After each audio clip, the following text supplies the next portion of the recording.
अस्सलाम वालेकुम। आप देख रहे हैं चक 432 यूट्यूब चैनल। आज हम आपको वनीला केक बना के दिखाएंगे। इसका मगास है 530 540 यानी 45-35 मुस्ततील केक है। इसमें मुकस्सरात डालेंगे, उसके ऊपर तस्वीर लगाएंगे। जो स्पंज है केक का वो वनीला है। Hey there. Subscribe to my channel. And also press this bell icon.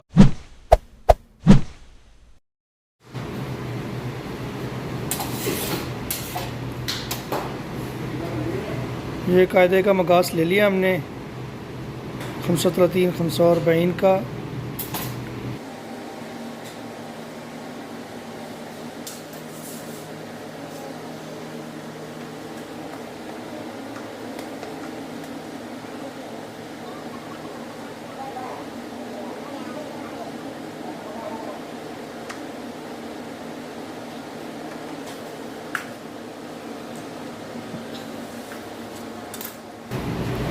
इसमें है अखरोट, काजू, पिस्ता और बादाम, तीनों चीज़ें मिक्स की हुई हैं।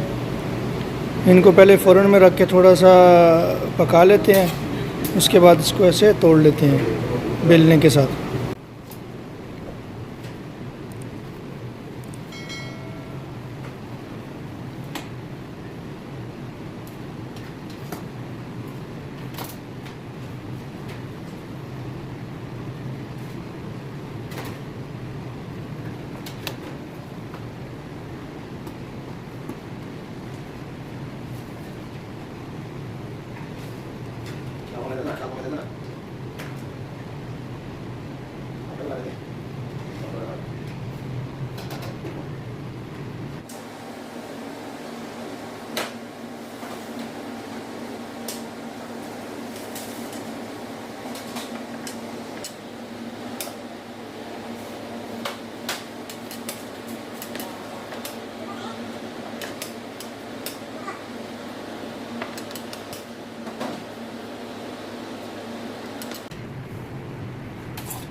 igual a mí, ¿no?